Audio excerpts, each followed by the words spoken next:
शिकार खेलते खेलते राजा अर्जुन सिंह उसी जगह पर जा पहुंचा जहां पर रानी फूलमती थी। तो मैं हमेशा के लिए तुम्हें इस राज्य से निकाल दूंगा। उसी जंगल में कुछ डाकुओं का समूह रहता था। वहाँ पर एक सौदागर जो कि अपना नाम काशिम बता रहा था, उसने मेरे किले को तोड़ दिया और मेरी पिटाई भी की।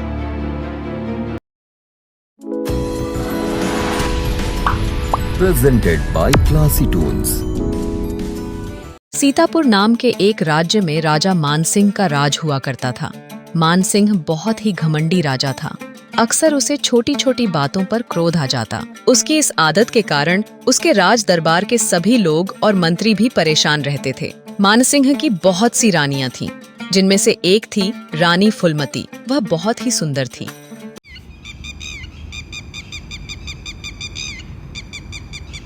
एक दिन की बात है, राजा और रानी फूलमती अपने शाही बगीचे में टहल रहे थे। तभी शाही बगीचे की पेड़ पर कहीं से एक तोते का जोड़ा आकर बैठ गया। रानी, क्या तुम बता सकती हो यह दोनों पक्षी नर है या मादा? महाराज, आप ये कैसी बातें कर रहे हैं? पक्षियों का जोड़ा तो अक्सर नर और मादा का ही होता है। इनमें से एक पक्षी नर है और दूसरा मादा है। रानी, यह तो जरूरी नहीं है कि दोनों पक्षियों में से एक नर हो और एक मादा हो।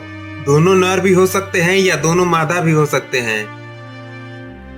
नहीं महाराज, ये दोनों पक्षी नर और मादा है। मुझे लगता है कि आपको पक्षियों की ठीक से पहचान नहीं है। राजा का कहना था कि दोनों पक्षी नर हैं, जबकि रानी इस बात पर अड़ी थी कि यह दोनों में से एक नर है और एक मादा है। दोनों के बीच इस बात को लेकर बहस शुरू हो गई। राजा के अहंकार को ठेस लगी और वह क्रोधित हो गया। अगर यह दोनों पक्षी नर निकले तो मैं हमेशा के लिए तुम्हें इस राज्य से निकाल दूंगा, और यदि यह दोनों पक्षी नर और मादा हुए, यानी तुम्हारी बात सही निकली, तो मैं स्वयं 15 साल के लिए इस राज्य को छोड़कर चला जाऊंगा। क्या तुम्हें यह शर्त मंजूर है? हाँ महाराज, मुझे ये शर्त मंजूर है। राजा ने तत्काल एक बहेलिया को बुलाया और आदेश दिया, तुम तुरंत इस पेड़ पर बैठे हुए दोनों पक्षियों को अपने जाल में फंसा लो। सिपाही, तुम एक ऐसे आदमी को बुलाओ जो पक्षियों का अच्छा जानकार हो, ताकि ये पता चल सके कि ये पक्षी नर है या मादा। शिकारी ने अपना जाल डालकर दोनों पक्षियों को पकड़ लिया। रानी फूलमती यह जानती थी कि यह दोनों पक्षी नर और मादा हैं। उसने चुपके से पक्षियों के विशेषज्ञ को एक एकांत स्थान में ले गई। सुनो, ये 200 स्वर्ण मुद्राएं रखो। मैं अपने महाराज से बहुत प्रेम करती हूँ और मेरे महाराज के बिना यह राज्य भी नहीं चल सकता है। इसलिए मैं चाहती हूँ कि इस शर्त में तुम राजा को जितवा दो। अगर वह मुझे इस राज्य से निकाल देंगे तो मैं अपना संचालन ठीक ठाक से कर लूंगी। परंतु यदि महाराज 15 साल के लिए चले गए तो ये राज्य राजा विहीन हो जाएगा। राजा के ना होने के कारण डाकू, लुटेरे प्रजा पर अत्याचार करने लगेंगे, जिससे सारा राज्य तहस नहस हो जाएगा। तुम्हें झूठ बोलकर राजा को जितवाना होगा। ठीक है महारानी जी, मैं ऐसा ही करूंगा। दोनों पक्षी असल में एक नर और मादा थे, परंतु रानी के कहे अनुसार उस विशेषज्ञ ने राजा से बोला, महाराज, ये दोनों पक्षी नर हैं। ये सुनकर राजा मन ही मन बहुत ही प्रसन्न हुआ और वह एकदम से अपनी रानी से कहने लगा, रानी, तुम बहुत ही घमंडी हो। तुमने मेरी बात नहीं मानी और अब शर्त हार चुकी हो। मैं तुम्हें इस राज्य से हमेशा के लिए बाहर निकाल रहा हूँ। महाराज, मुझे इस राज्य से मत निकालिए। मैं गर्भवती हूँ। अब आप ही बताइए कि ऐसी अवस्था में मैं कहाँ जाऊंगी? रानी, अब तुम शर्त हार चुकी हो। इसके अनुसार तुम्हें इस राज्य को छोड़कर जाना ही होगा। सैनिकों, रानी को पकड़ कर ले जाओ और हमारे राज्य की सीमा के बाहर किसी जंगल में छोड़ आओ। सैनिक रानी को लेकर चल पड़े और राज्य की सीमा से बाहर निकल आए और एक घने जंगल में रानी को अकेला छोड़ दिया। हे भगवान, अब मैं क्या करूं? किस प्रकार से मैं अपनी रक्षा करूंगी? इस जंगल में मैं किस प्रकार रहूंगी? महाराज, हमने रानी को राज्य के सीमा से बाहर जंगल में छोड़ दिया है। राजा मान सिंह की एक रानी के कम हो जाने से उसे कोई फर्क नहीं पड़ा, क्योंकि उसकी कई रानियां थीं। इधर रानी फुलमती की हालत बहुत ही खराब थी। वह बेचारी गर्भवती थी। ऐसी अवस्था में वह झाड़ियां में छुपकर अपना समय काटने लगी। भूख लगने पर वह पेड़ों के पत्ते खाती। ऐसा करते करते किसी तरह से रानी को उस वन में 8-9 दिन बीत गए। एक दिन उसी जंगल में मालवा नगर का राजा अर्जुन सिंह शिकार खेलने के लिए आया। शिकार खेलते खेलते राजा अर्जुन सिंह उसी जगह पर जा पहुंचा जहां पर रानी फुलमती थी। उसे देख राजा बड़ा ही अचंभित हुआ और बोला, तुम कौन हो और इस जंगल में अकेले क्या कर रही हो? रानी ने अपने साथ बीती सारी घटनाएं बताईं। कोई बात नहीं, मैं तुम्हें अपनी बहन बनाता हूँ और अपने महल ले चलता हूँ। यूं समझो कि आज से तुम्हारे दुखों का अंत हो गया है।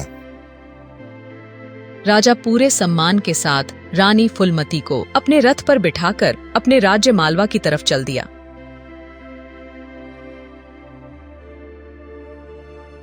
अर्जुन सिंह रानी फुलमती को लेकर अपने राज्य में पहुंचा। प्रजा के लोगों ने ये देखा तो उन्हें लगा कि महाराज दूसरा विवाह करके आए हैं। चारों तरफ इस बात का हल्ला मच गया कि राजा के यहाँ पर तो पहले से ही रानी है, फिर महाराज नई रानी को लेकर क्यों आए हैं। राजा ने जब यह बात सुनी तो उसे बहुत बुरा लगा। उसने एक दिन सभा का आयोजन किया। आप सभी लोग जैसा सोच रहे हैं वैसी कोई बात नहीं है। मैं शिकार खेलने के लिए जंगल में गया था। वहां मुझे एक दुखी और लाचार स्त्री मिल गई जिसका न तो कोई आश्रय था और न ही उसका कोई सगा संबंधी था। तो मैंने उसे अपनी बहन बना लिया और अपने राजमहल में ले आया। अब आप लोग ही बताइए, क्या यह गलत काम है? यह सुनकर सभी दरबारी राजा की खूब प्रशंसा करने लगे। रानी फुलमती राजा की बहन बनकर उनके महल में रहने लगी। समय बीतता गया और वह दिन भी आ गया जब फुलमती ने एक सुंदर से बालक को जन्म दिया। बालक के जन्म पर राजा अर्जुन सिंह बहुत ही प्रसन्न हुए और कहने लगे, आज मेरे यहाँ पर मेरे भांजे का जन्म हुआ है। इस खुशी के मौके पर पूरे राज्य को दावत दिया जाए। जब वह बालक 7 दिन का हो गया तब उसका नामकरण करवाने के लिए राजा ने बड़े से बड़े विद्वानों और ब्राह्मणों को अपने राजमहल में बुलवाया। महाराज, कुंडली के हिसाब से इस बालक का नाम युवराज होना चाहिए। नहीं महाराज, मेरे कुंडली के हिसाब से इस बालक का नाम चंद्रगुप्त होना चाहिए। तुम लोग बालक का कोई ठीक से नाम नहीं रख पा रहे हो। कोई कुछ नाम रख रहा है तो कोई कुछ। सैनिक, इन सभी ब्राह्मणों को कारागार में डाल दिया जाए। यह सभी बेकार में ही पोथी पत्रा लेकर घूम रहे हैं।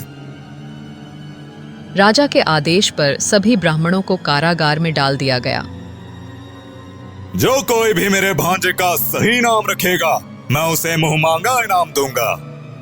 उसी समय नीलगढ़ का एक बूढ़ा ब्राह्मण इसी राज्य में घूमता हुआ आ रहा था। हमारे महाराज के यहाँ पर उनके भांजे का जन्म हुआ है और आपको उसका नामकरण करना है। परंतु ध्यान रहे, अब तक महाराज ने कई ब्राह्मणों को जेल में डलवा दिया है, क्योंकि कोई भी ब्राह्मण सही जन्म कुंडली, मुहूर्त और जन्म का नाम सही निर्धारण नहीं कर पा रहा था। ठीक है, चलो मैं तुम्हारे साथ चलता हूँ। सैनिक उस बूढ़े ब्राह्मण को लेकर महाराज अर्जुन सिंह के सामने पेश हुए। राजा अर्जुन सिंह ने उसे ब्राह्मण का स्वागत किया। मैं इस बालक का सही नामकरण कर सकता हूँ, लेकिन मेरी एक शर्त है। कहिए बाबा, आपकी क्या शर्त है? मेरा आपसे यह निवेदन है कि आपने जितने भी ब्राह्मणों को अपने यहाँ पर कारागार में डाला हुआ है, उन सभी को आपको मुक्त करना होगा। ठीक है, हम उन सभी को मुक्त कर देंगे। आप हमारे भांजे का ठीक से नामकरण कीजिए। महाराज, यह बालक किसी दूसरे राज्य का पुत्र है, पर इसका जन्म स्थान बदल गया है। इस बालक के अंदर सभी राजाओं वाले गुण विद्यमान हैं। आज से इनका नाम जयंत होगा। बालक का नाम सुनकर सभी लोग बहुत ही खुश हुए। राजा को भी बालक का यह नाम खूब पसंद आया। राजा ने अपने यहाँ कैद सभी ब्राह्मणों को आजाद कर दिया और उसे बूढ़े ब्राह्मण को दान दक्षिणा देकर उसे विदा किया। समय अपनी गति से बीत रहा था। जयंत अब धीरे धीरे बड़ा होने लगा था। जब वह 5 वर्ष का हो गया तो अन्य बालकों के साथ खेलने लगा। एक दिन की बात है, जयंत अपने कुछ मित्रों के साथ नगर के बाहर वाले रास्ते पर खेलने के लिए गया। वहीं पर एक रेतीला स्थान था। उसने अपने दोस्तों के साथ एक रेत का किला बनाया। उसी समय वहां से कासिम नाम का एक सौदागर गुजर रहा था। सौदागर के पास बहुत संख्या में ऊंट थे। सौदागर का काम था राजाओं के माल को एक राज्य से दूसरे राज्य पहुंचना। बालको, तुम यहाँ से दूर हो जाओ, वरना मैं तुम्हारा ये किला बिगाड़ दूंगा। तुम कौन हो? तुम कोई आक्रमण करने वाले हो जो हमारे इस रेत के किले पर आक्रमण करने के लिए आए हो? अरे जिद्दी बालक, मेरा रास्ता छोड़ दे। मैं अपने किले की रक्षा कर रहा हूँ। तुम अपने ऊंट को लेकर किसी दूसरे रास्ते पर निकल जाओ। बालक की यह बात सुनकर सौदागर को बहुत ही क्रोध आया, क्योंकि सौदागर का राजाओं के साथ उठना बैठना जो था, लेकिन जयंत भी अपनी जिद पर अड़ा था। दोनों के बीच वाद विवाद होने लगा, लेकिन जयंत पीछे नहीं हट रहा था। तभी सौदागर को गुस्सा आ गया और उसने जयंत को थप्पड़ जड़ दिए। मामा जी, मैं नगर के बाहर खेलने के लिए गया था। वहाँ पर एक सौदागर जो कि अपना नाम कासिम बता रहा था, उसने मेरे किले को तोड़ दिया और मेरी पिटाई भी की। जयंत, तुम बिल्कुल भी चिंता मत करो। जिसने भी तुम्हें मारा है, मैं उसे इस बात की सजा जरूर दूंगा। राजा अपने कुछ सैनिकों को साथ लिया और उस ओर चल दिया जहां से वो सौदागर आ रहा था। इधर सौदागर ने जब देखा कि राजा अपनी सेना को लेकर उसकी तरफ आ रहा है, तो वह कुछ घबरा सा गया। सौदागर, मैं तुझे छोड़ूंगा नहीं। मैंने अपने भांजे को बड़े ही लाड प्यार से पाला है। तेरी हिम्मत कैसे हुई मेरे भांजे पर हाथ उठाने के? महाराज, हम तो सौदागर हैं। आखिर क्या कारण है कि आप हम पर आक्रमण कर रहे हैं? महाराज, मुझसे बहुत बड़ी गलती हो गई, मुझे क्षमा कर दीजिए। मुझे नहीं मालूम था कि वह लड़का आपका भांजा है। बार बार कहने पे राजा ने उसे क्षमा कर दिया।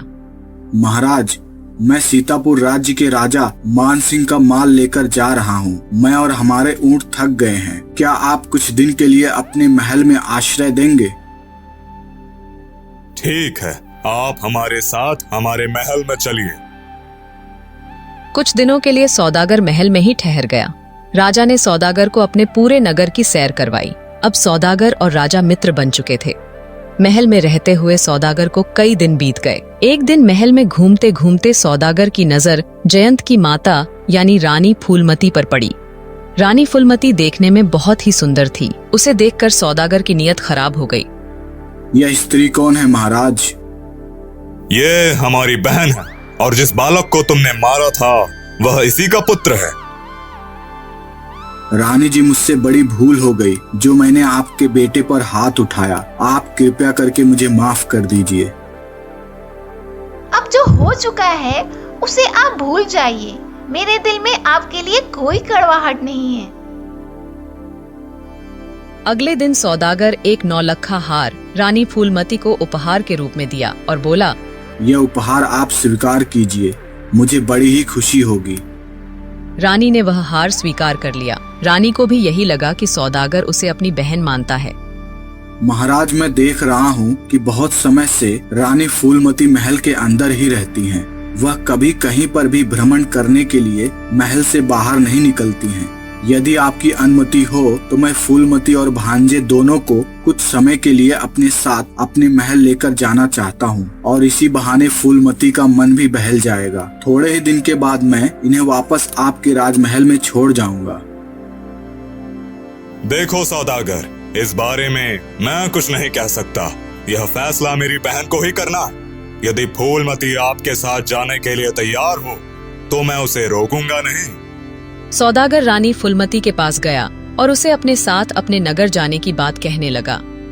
फूलमती इस बात को मान गई और सोचने लगी कि जब सौदागर इतना कह रहा है तो मुझे इसके साथ चलना चाहिए। लेकिन वह यह नहीं जानती थी कि सौदागर के मन में खोट है। इसके बाद फूलमती राजा अर्जुन सिंह के पास गई और कहने लगी,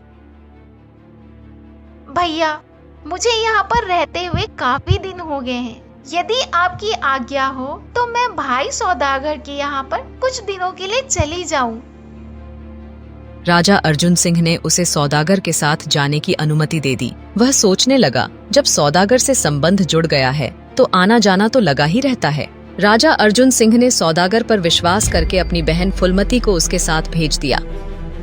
तुरंत ही एक रथ तैयार की गई और रानी फूलमती अपने बेटे के साथ बैठकर चली गई। सौदागर के सभी नौकर अपना माल खजाना लेकर तेजी के साथ आगे बढ़ने लगे। पूरे दिन का सफर तय करने के बाद वह राजा अर्जुन सिंह के राज्य से बाहर निकल गए। दूसरे राज्य में पहुंचते पहुंचते उन्हें शाम हो गई। तब सौदागर ने एक सुरक्षित जगह देखकर वहां पर अपना डेरा और तंबू लगा दिया। एक तंबू रानी फूलमती के लिए लगाया गया और दूसरा तंबू राजकुमार जयंत के लिए। जब आधी रात का समय हुआ तब रानी फूलमती की सुंदर तस्वीर सौदागर के दिमाग में चल रही थी। सौदागर आधी रात के समय उठा और वह रानी फूलमती के तंबू के अंदर चला गया। सौदागर ने जब रानी फूलमती के तंबू में प्रवेश किया तो उसके पैरों की आड़ से रानी की नींद खुल गई। वह समझ गई कि सौदागर की नीयत उसके प्रति ठीक नहीं है और वह बुरी नजर से उसे देख रहा है। तुम यहाँ पर इतनी रात को क्या कर रहे हो? तुम मुझे अपना भाई कहना बंद करो, क्योंकि आज से तुम मेरी प्रिय पत्नी बनोगी। रानी, जब से मैंने तुम्हें देखा है मैं तुम्हारे रूप का दीवाना हो गया हूँ, इसलिए आज मैं बहाना बनाकर तुम्हें यहाँ पर लाया हूँ। अब आज से तुम मेरे महलों की रानी बनोगी, मेरे राजमहल की तुम शोभा बढ़ाओगी। अगर तूने बुरी नीयत से मुझे छूने की कोशिश की तो मैं तुझे मार दूंगी और खुद भी मर जाऊंगी। मेरे भाई अर्जुन सिंह ने तुम पर विश्वास करके बहुत बड़ी गलती की है। किसी ने सच ही कहा है कि नीम की जड़ में चाहे जितना भी दूध डालो उसमें मिठास नहीं आ सकती है। कोई बात नहीं, आज तुम मेरी बात नहीं मानती तो ना सही, लेकिन आज मैं तुझे कारागार में बंद कर दूंगा। सारा जीवन तू मेरी कैद में रहेगी। मुझे तेरी हर सजा मंजूर है, लेकिन मैं तेरी पत्नी बनकर नहीं रह सकती। एक दिन का लंबा सफर तय करने के बाद सौदागर अपने नगर में पहुंच गया। सौदागर एक बहुत ही धनवान आदमी था। धन दौलत की उसके पास कोई कमी नहीं थी। उसका महल भी राजाओं और महाराजाओं से कम नहीं था। सैनिकों, रानी फूलमती और उसके बेटे को कारागार में बंद कर दो। सौदागर मन ही मन में यह सोच रहा था कि जयंत को वह अपने रास्ते से हटा दे। जयंत को सौदागर पर बहुत ही क्रोध आता था। वह सोचता था कि किसी तरह से मैं इस सौदागर को जान से मार डालूं। बेटा, आज तुम हमारे साथ भोजन करोगे। आज मैं अपने हाथों से तुम्हें स्वादिष्ट भोजन करवाऊंगा। आज तो सौदागर मुझ पर बहुत ही मेहरबान है। लेकिन वह सौदागर के मन की चालाकी को नहीं जानता था। कपटी सौदागर ने भोजन में विष मिला दिया और उसे जयंत को खिला दिया। जहर वाला भोजन खाने के कारण जयंत बेहोश हो गया। सौदागर ने जयंत को एक बोरे में लपेट दिया और उसे जंगल में फेंक दिया। अब जंगली जानवर उसे अपना भोजन बना लेंगे। मेरे रास्ते का कांटा हट गया। रास्ते का कांटा तो अब निकल चुका है। अब एक ना एक दिन रानी फूलमती अवश्य ही स्वीकार कर लेगी। रानी फूलमती से पूरे दिन चक्की चलवाई जाए। सौदागर अब रानी पर बहुत ही अत्याचार करने लगा था। उसी जंगल में कुछ डाकुओं का समूह रहता था। जब वह बोरे को खोलकर देखें तो उनकी आंखें हैरानी से फटी रह गईं। बोरे के अंदर वह बालक था जिसकी सांसें अभी भी चल रही थीं। हमें इस बालक को लेकर अपने नगर जल्दी जाना चाहिए और इसका वैद्य से इलाज करवाना चाहिए।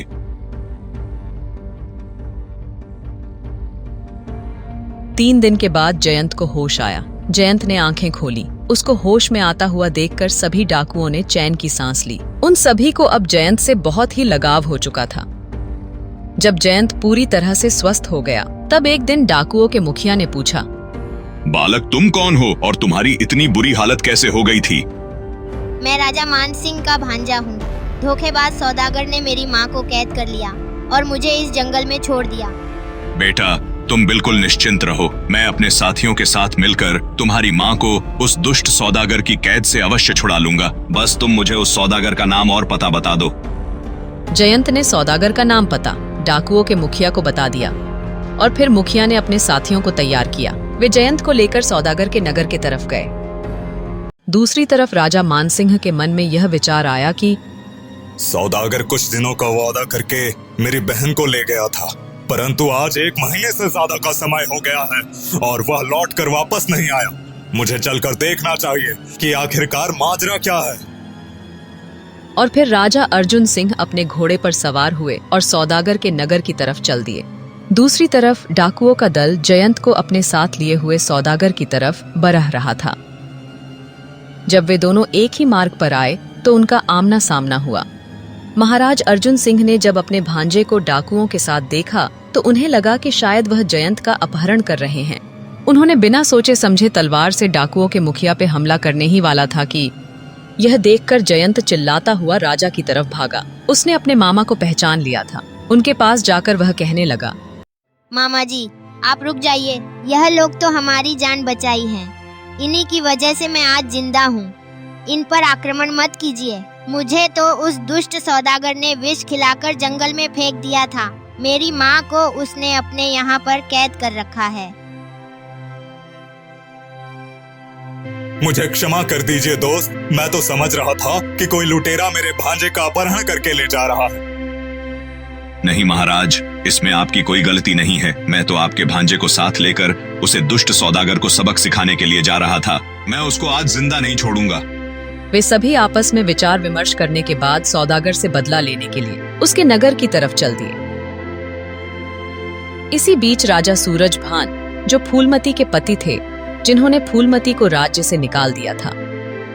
मैं अपनी रानी फूलमती को राज्य से तो निकाल दिया, परंतु उसके बाद किसी अन्य रानी से भी तो मेरी कोई संतान नहीं हुई।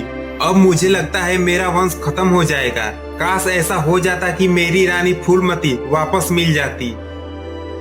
अब राजा के मन में रानी फूलमती के प्रति प्रेम उमड़ रहा था, परंतु वह कर भी क्या सकता था। उसी दिन राजा सूरजभान को उस सौदागर के यहाँ पर जाना था, क्योंकि सौदागर का सभी राजाओं के माल को एक जगह से दूसरी जगह पहुँचाता था। राजा सूरजभान को अपने राज्य के व्यापार से संबंधित एक काम के लिए सौदागर से मिलने जाना था। जब राजा सूरजभान सौदागर के यहाँ पहुँचा तो सौदागर ने उसकी खूब आदर सत्कार किया। सौदागर यह नहीं जानता था कि जिस रानी को उसने अपने यहाँ पर कैद करके रखा है वह रानी इन्हीं राजा की पत्नी है। राजा सूरजभान भी यह नहीं जानता था कि जिस रानी को मैं राज्य से निकाल दिया था वह जीवित है और इस सौदागर की कैद में है। आज हम तुम्हें जिंदा नहीं छोड़ेंगे। सौदागर ने जब बालक जयंत को जीवित और उसके साथ राजा अर्जुन सिंह को देखा तो उसके पैरों तले की जमीन खिसक गई। सौदागर एकदम हड़बड़ा सा गया। महाराज, यह सौदागर मेरा मित्र है और हमारे राज्य के व्यापार के सिलसिले में यह हमारी कई बार सहायता करता है। आप इसे क्यों मारना चाहते हैं? आखिर यह कहाँ तक उचित है? महाराज सूरजभान, इस दुष्ट सौदागर ने मेरी बहन को बहुत ही दुख दिए हैं। मेरी इस दुष्ट सौदागर से मित्रता हो गई थी। ये कुछ दिनों के लिए मेरी बहन को अपने साथ ले आया था। इसके दिमाग में कुछ और ही चल रहा था जो मैं न पढ़ सका, इसलिए आज मेरी बहन इसकी कैद में है और मेरे भांजे को इसने जहर देकर मारने की कोशिश की। अब मैं इसे मारकर अपनी बहन को यहाँ से ले जाऊंगा। सौदागर, तुम अभी इसी वक्त उस स्त्री को कारागार से मुक्त करो। नौकरों के साथ जब रानी फूलमती दरबार में आई तो वहाँ पर पहले से ही उसका पति सूरजभान बैठा हुआ था। वहीं पर उसका पुत्र जयंत, उसका भाई मानसिंह भी था। कारागार में रहते हुए रानी की हालत बहुत ही खराब हो चुकी थी। इधर जब रानी फूलमती ने अपने पति को देखा तो उन्हें पहचान गई। अरे, ऐसे ही रंग रूप वाली तो मेरी पत्नी फूलमती भी थी, जिसे मैं जंगल में छुड़वा दिया था।